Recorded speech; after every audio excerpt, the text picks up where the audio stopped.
नानी पर्दैन अहिले आज पर्दैन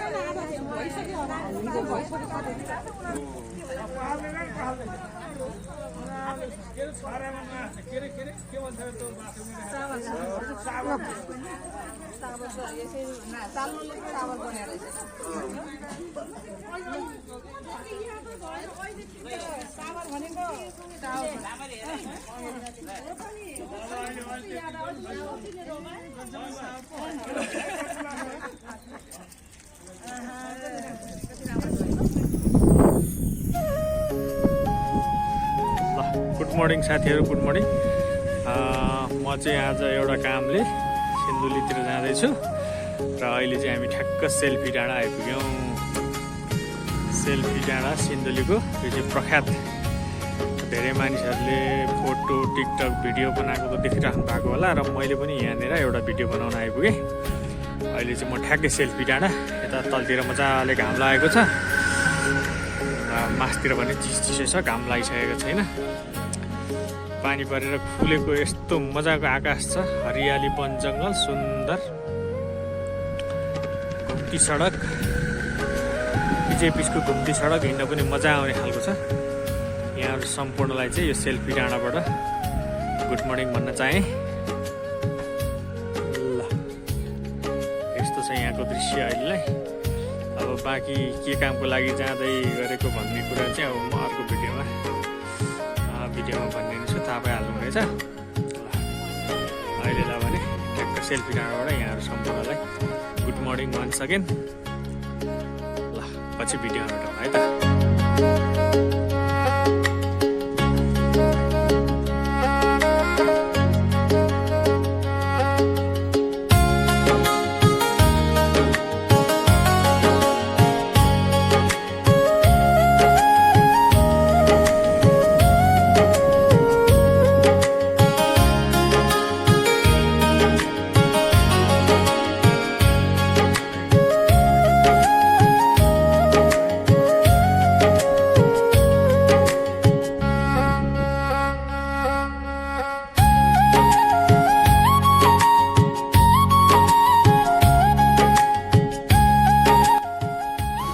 साथीहरू, अहिले चाहिँ म व्रतबन्ध स्थलमा आइपुगिसकेँ। अब यहाँ व्रतबन्ध हुने कार्यक्रम सुरु हुन लागिरहेको छ। यहाँ के हुन्छ कसो हुन्छ सम्पूर्ण कुराहरू यहाँहरूमाझ राख्नेछु। भिडियो अन्तिमसम्म हेरिदिनु होला। यहाँ भान्जाको कपाल काट्ने काम हुँदैछ।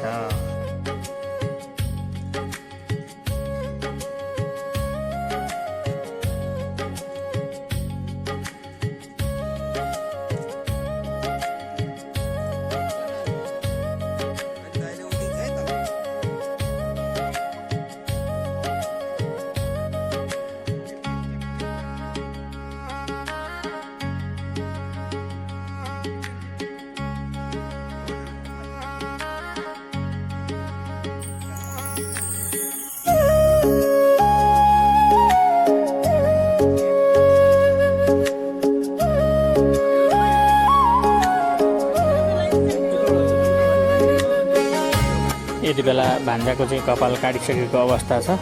अब नुहाउने कार्यक्रम हुँदैछ भान्जालाई। पुरै त्यहाँ बुके सुके लगाएर चाहिँ मजाले आज भान्जाको व्रतबन्ध कार्यक्रममा यसरी अब भान्जालाई नुहाइधुवाइ गर्ने कार्यक्रम हुँदैछ। ल अरू भिडियो हेर्दै गर्नुहोस् है त।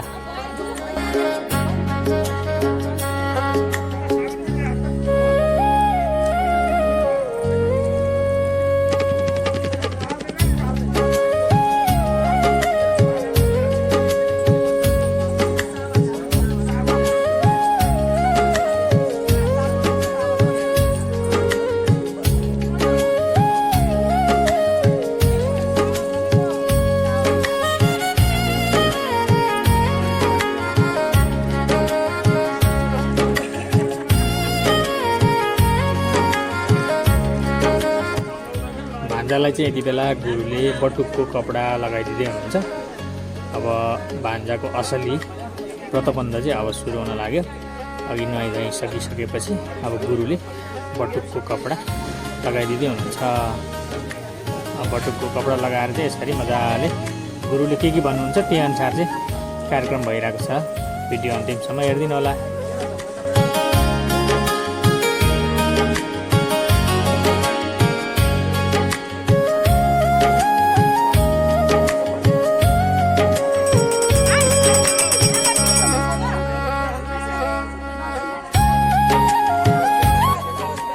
यति बेला गुरुले चाहिँ बटुकलाई मन्त्र सिकाउँदै हुनुहुन्छ, मन्त्र पढाउँदै हुनुहुन्छ र यो मन्त्र पढ्दै गर्दा चाहिँ अरूले मन्त्र सुन्नु हुँदैन भन्ने हिसाबले नजिकै बसेर घन्टी बजाउन लगाउने र अरूलाई तालीसाली फिट्न लगाउने र यो मन्त्र चाहिँ अरूले नसुनोस् भन्नको लागि चाहिँ गुरुले त्यसो गर्नको लागि भन्नुहुन्छ। उहाँ चाहिँ गुरुले चाहिँ मजाले मन्त्र पढाउँदै हुनुहुन्छ, भान्जालाई सिकाउँदै हुनुहुन्छ के गर्नुपर्छ, कसो गर्नुपर्छ, व्रत बन्नपछि कुन कुन नियम पालना गर्नुपर्छ भन्ने कुरा चाहिँ भान्जालाई सिकाउँदै हुनुहुन्छ गुरुले। यो चाहिँ त्यति बेलाको अवस्था हो।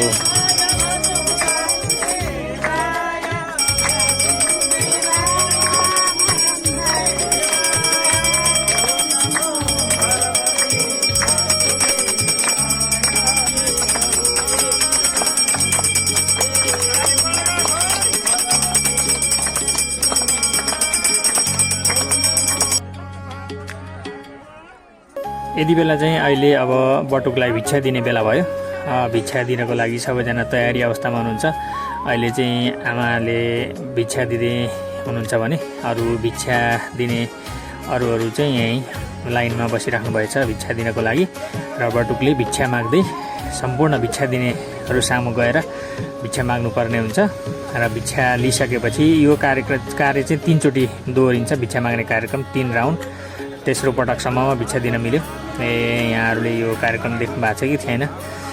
यो चाहिँ भिक्षा दिने कार्यक्रम अहिले चलिराखेको छ। बटुक चाहिँ भिक्षा दान माग्दै अगाडि बढिरहेको अवस्था यो। व्रतबन्ध कार्यक्रम चाहिँ यसरी भइराखेको छ। भिडियो चाहिँ अन्तिमसम्म हेरिदिनु होला।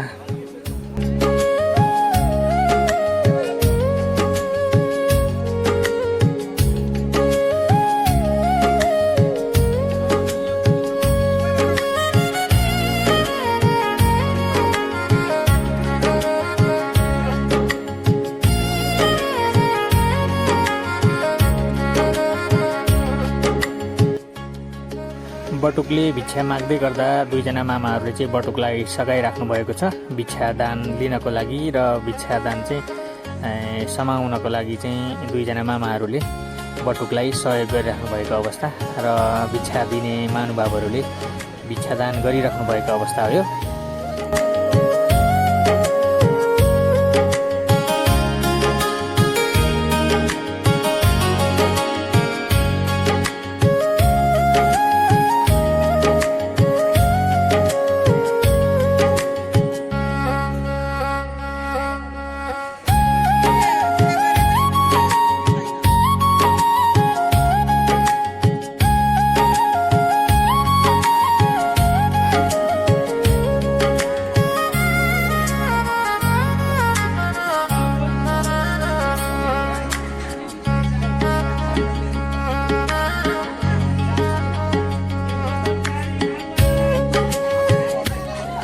बटुकलाई भिक्षा दिने कार्यक्रम सकिसकेको छ। अब भने गुरुले घरका अग्रज व्यक्तित्वहरूलाई टीका ग्रहण लगाइदिने कार्यक्रम रहेको छ। यो गुरुले घरमा भएका अग्रज व्यक्तित्वहरूलाई टीका प्रसाद लगाइदिने कार्यक्रम चलिरहेको छ।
यताभित्र चाहिँ भान्जालाई टिका लगाइदिने कार्यक्रम भित्र रहेको छ।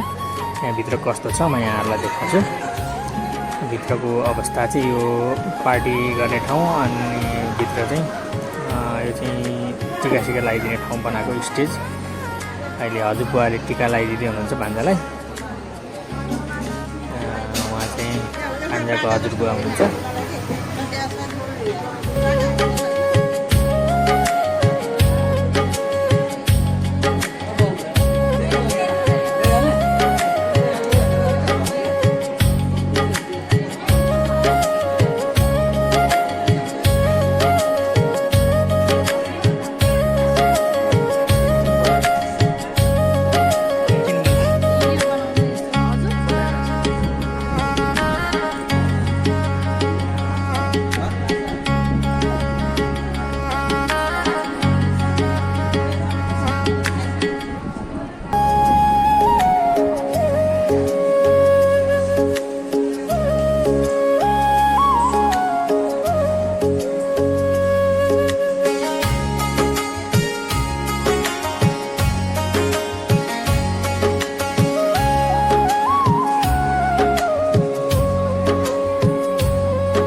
हाम्रो यो व्रतबन्धको कार्यक्रम लगभग अन्त्यतिर आइसकेको छ। यहाँहरूलाई यो व्रतबन्धको भिडियो कस्तो लाग्यो, भिडियो मन परे लाइक सेयर एन्ड कमेन्ट गर्न नबिर्सनु होला।